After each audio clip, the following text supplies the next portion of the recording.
Welcome once again to Wesley Impact TV. I'm Keith Garner, and we're visiting a whole series of our Wesley centres to be able to understand them. And I'm here at Wesley Vision Valley.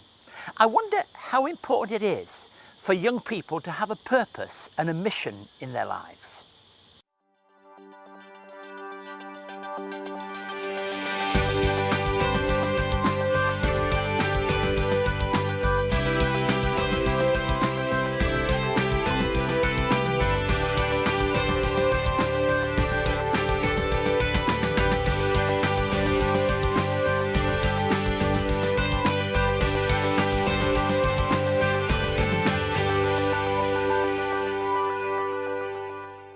Thank you for joining us today as I continue that visiting various areas of Wesley Mission's work and meeting the people who help us sustain the work that we do. Today I'm visiting Wesley Vision Valley. This is a 100-acre bushland site in the northwest of Sydney, and from here we offer adventure programs for school, youth and community groups, conferencing facilities and outdoor adventure recreational activities. And accommodation, of course, is there for small, medium and large groups of people.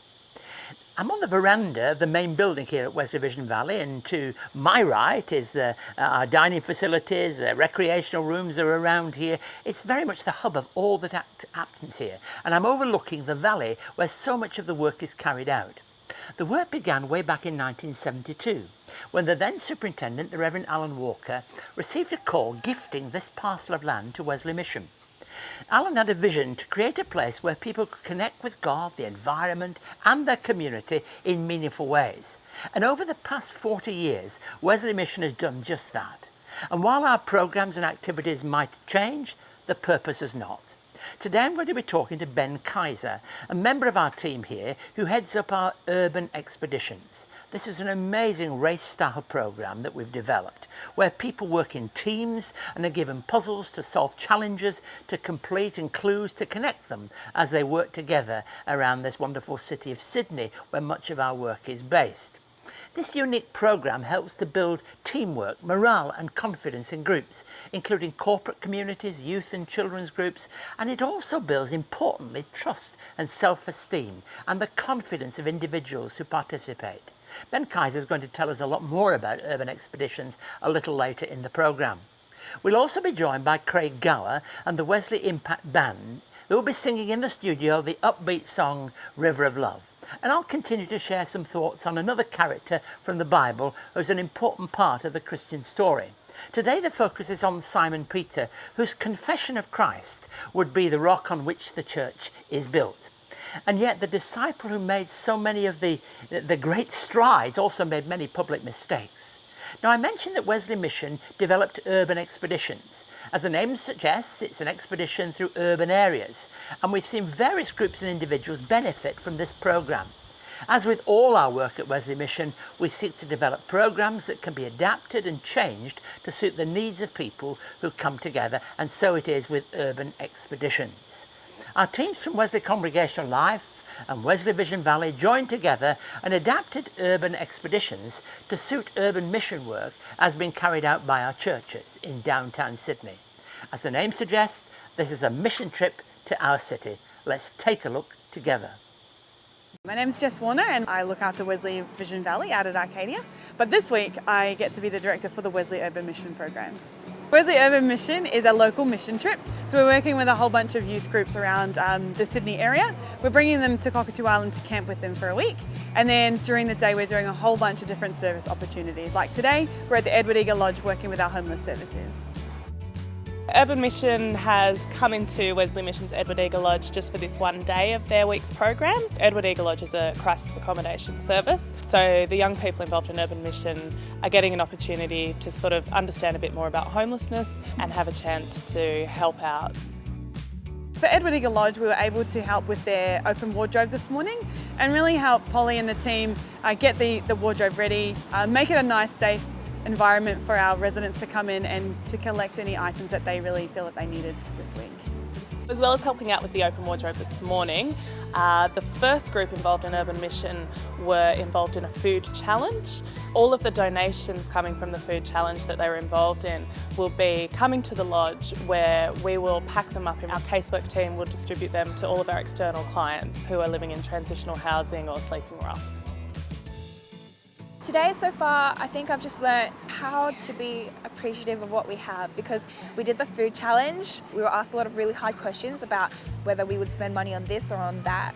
And I think it just made us realise how hard it is for some people to live. Before, if I saw a homeless guy, I'd probably avoid him and stuff because he's like a homeless person and I would have nothing to do with him. But now coming to Urban Mission and learning stuff, when I see a homeless person, I look at them like a normal person, like how I'm treated, how I'll be treated. So yeah, this is what I've learned so far. The reason we're doing Wesley Urban Mission is we want kids to have their eyes open to what their lives can mean, when they're not just looking at how they serve themselves, but they're looking at how they engage with others and what it means to live lives of love. I'm really passionate about my community, but living where I'm living, it's kind of hard to find opportunities to volunteer in a way that I feel would be really worthwhile. So I think I really want to come here, not just for the volunteering for community, but also for all the worship that happens afterwards, and just to make sure that I'm just in this environment where it's not just about ourselves, it's about God and His people. And I think it's a really amazing experience, and that's why I wanted to come. These kids are giving up a week of their school holidays to serve.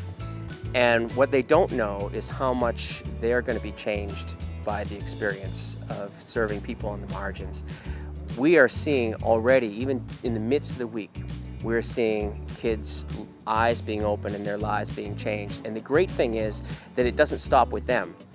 They go home and they share this with their families, they share it with their churches, they share it with their schools, and pretty soon people start seeing in them this passion, and other people in their churches and their schools and their families, they want to experience it too. And so it's a catalyst event. It's not intended just to teach them some lessons, but actually to ignite a spark. If you would like to see more of the work of Wesley Mission, visit wesleymission.org.au. You can watch loads more videos, catch up on past episodes of Wesley Impact TV, find out about our diverse range of services, and get involved to help make a positive difference in your community. You can also connect with us on social media and stay up to date on the latest news and information from Wesley Mission. wesleymission.org.au.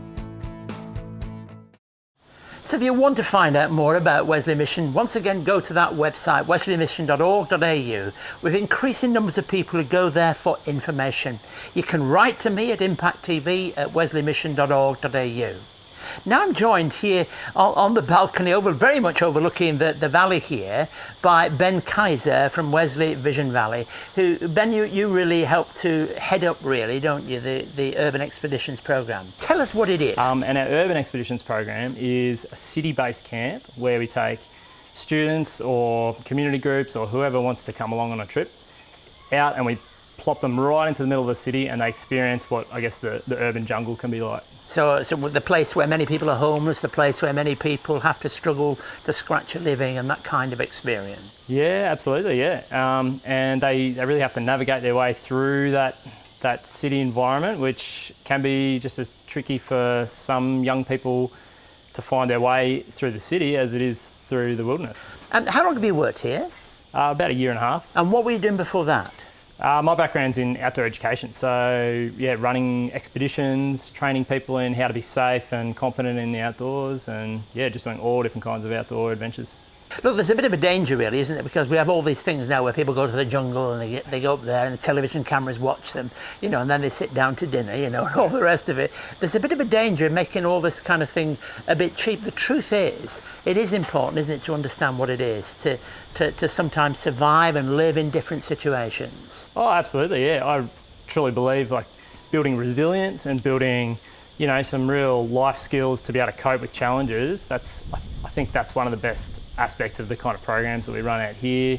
and the urban expedition as well. And that might help somebody during a week's programme here, but I think it's lessons for life, isn't it, really? For sure, yeah. And what do you get most out of it? That's a good question. I think just seeing people in a totally different environment. So many kids these days just don't get the opportunity to step outside their normal life and, you know, put the mobile phone away and, yeah, just do something challenging and adventurous and be able to step up to that challenge. So at the moment, we're beginning to do more things off-site as well as on-site. Now that's a new step for us, isn't it? Yeah, it's something that we're striving to do to increase our capacity to serve people and to deliver programs to a wider audience. And it just lets us access some really beautiful wilderness in New South Wales. So. Well, I'm delighted to talk to somebody who does it. This valley is an amazing place, isn't it, really? It's pretty beautiful. It's a nice place to work. Yeah, it's a nice place to work. And do you find that some people, this is so totally different than their own experience day by day, to come to this and just look at this? Absolutely, yeah. Being up here on the balcony and being able to have breakfast and look out at this view and just be in a nice tranquil setting, it's a real gift. Yeah, look, and I'm grateful to the team here and the things that they do. And I hope is it a challenge for you, the work? Oh, it can be a challenge. There's always days that, you know, it's 37 degrees today and we're out there and my staff are out there really sweating it out, delivering those programs. So there's always challenging days, but yeah, there's lots of reward as well. Well, thank you, Ben, for being willing to share with us and talk with us and share something from your own experience. And we wish you well with the development of some of that work off-site here, and particularly the Urban Expeditions programme. Thank you for joining us here on Wesley Impact TV. Well, just in a moment from now, we have another regular person, not somebody who's just as a guest, but I never think of Craig Gower as a guest. He's very much part of the team at Wesley Mission, and he's going to be singing a real upbeat song, River of Love. Let's listen to him, but I must remind you, he's got the cool of a studio to sing, not the heat of this place on a summer's day.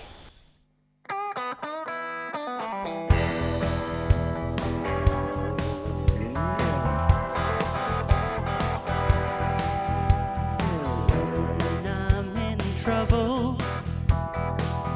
when I'm sinking down, caught up in this struggle, stuck out on the wrong side of town. Lord, I know you won't forsake me. You help me rise above. Let your spirit take me down to the river of love.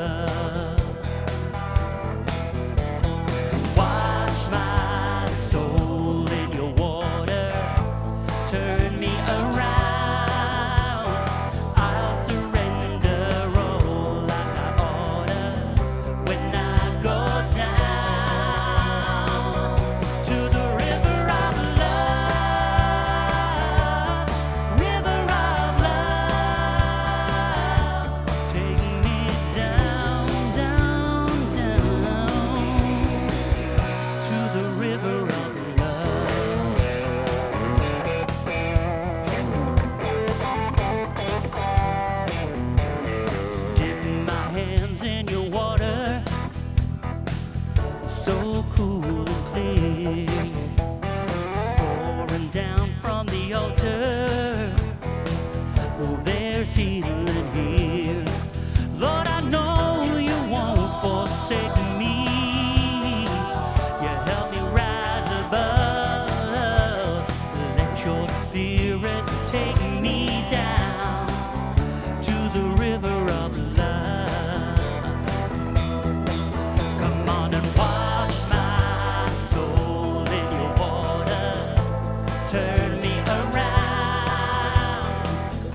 Over the years of Wesley Impact, Keith Garner has had hundreds of conversations sharing stories of hope, resilience, love and the Christian faith. Perspectives on Faith and Sport is a collection of inspiring and insightful conversations with people who are champions in their field, including Commonwealth Games gold medalist Deb Lovely, tennis great Margaret Court, Olympic swimmer Elka Whalen, long distance runner Eloise Wellings, Olympic gold medalist Duncan Armstrong, and two-time boxing world champion Nigel Benn. Each conversation shares a unique perspective on sport and the achievements of notable sporting greats, and collectively presents a broad cross-section of athletes and how their faith has changed their lives. Perspectives on Faith and Sport is the second instalment of a three-part series and is available now from Wesley Mission. To find out more, contact Wesley Mission on 02 9263 5555 or email impacttv@wesleymission.org.au. I'm at Wesley Vision Valley, as you can see behind me. I'm on the veranda of our main building overlooking this great 100-acre site where so much of the outdoor work is carried out. To find out more about this, you can go onto our website at wesleymission.org.au. Now, I'd like to continue in this series where I'm looking at characters from the Bible who help to give shape to the Christian story. Today, I'd like to talk about Simon Peter. This is the one who made a confession in which Jesus said would be a rock on which he'd build his church. Yet the disciple who was so public and did so many things that were positive made many mistakes. I'm beginning a series today where I look at some of the inspiring men and women we find in the New Testament. As we briefly examine each of their lives, we're bound to question what their legacy is, or put another way, what impact did they have on the world and leave for us today? Without any doubt, amongst the 12 immediate followers of Jesus, Simon Peter is the person about whom we know the most. I've chosen to consider his life from a critical midpoint, where he denied knowing Jesus. He decided to follow, he had been part of that special group, and then he denied him. So I'm going to read from Luke chapter 22, verses 56 through to 62. A servant girl saw him seated there in the firelight. She looked closely at him and said, "This man was with him." But he denied it. "Woman, I don't know him," he said. A little later, someone else saw him and said, "You are also one of them." "Man, I am not," Peter replied. About an hour later, another asserted, "Certainly this fellow was with him, for he is a Galilean." Peter replied, "Man, I don't know what you're talking about." Just as he was speaking, the rooster crowed. The Lord turned and looked straight at Peter.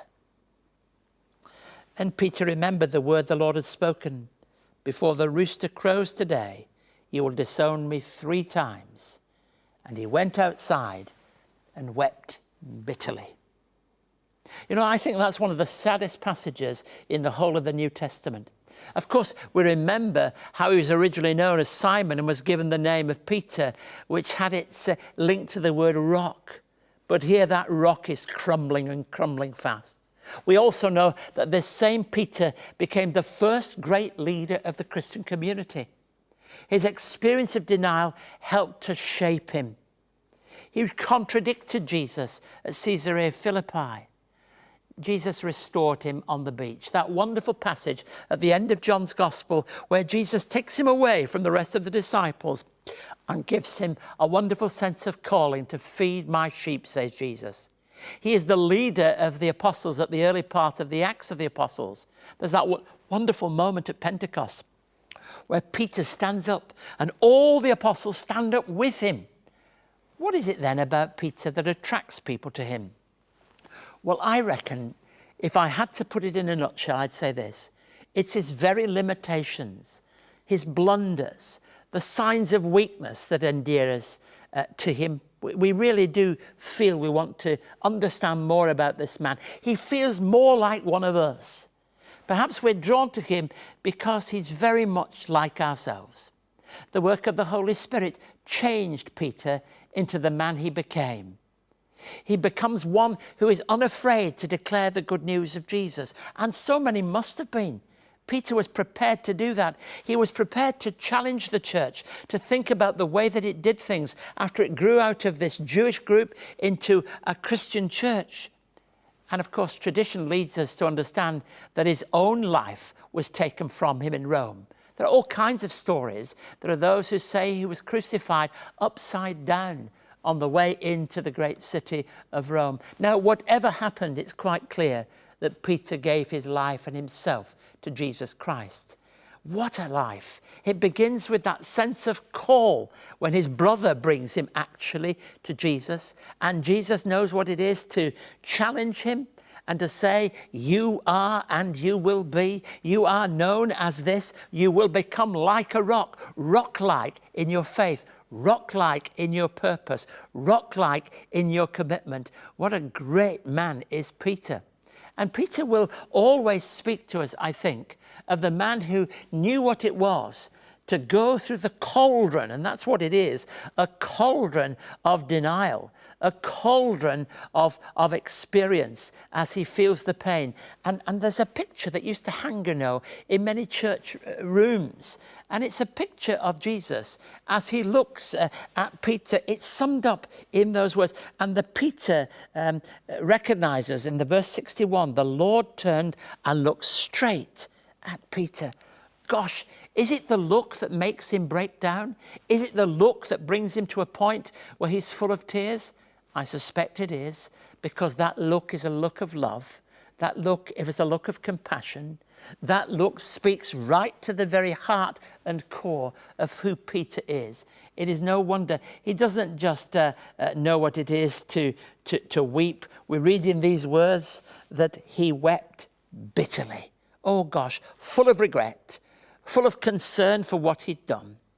In his introduction to 1 Peter, the great Bible expositor F.B. Meyer points out the fact that it would have been unlikely to ever imagine that the impulsive, rough-handed, so fond of action Peter could write such tender words to a suffering and persecuted church. That's what he did.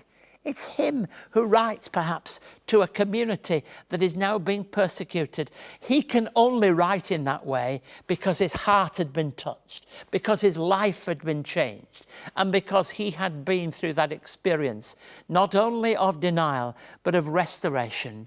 And when Jesus calls Peter to join him on the beach away from the rest, the question that he asks him is, do you love me? And do you love me? That has a feel also of that same look of Jesus to Peter.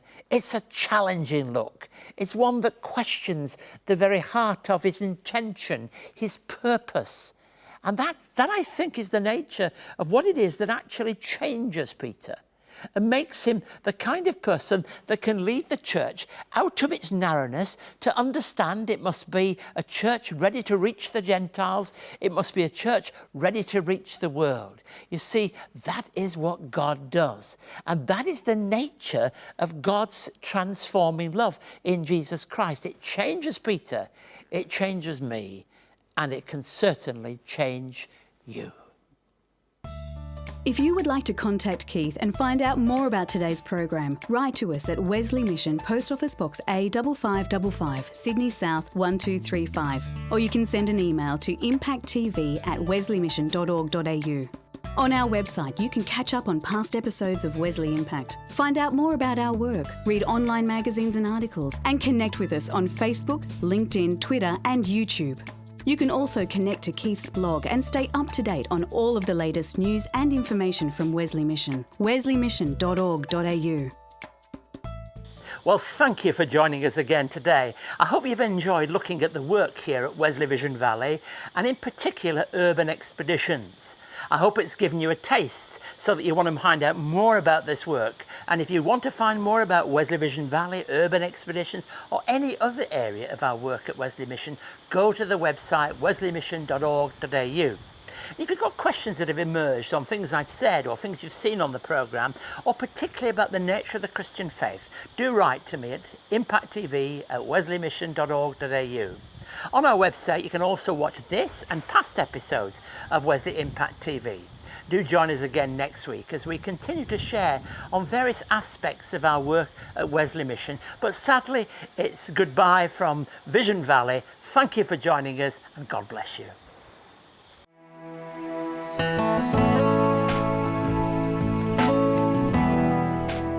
More than 20,000 people visit Wesley Vision Valley each year. To find out more, visit wesleymission.org.au.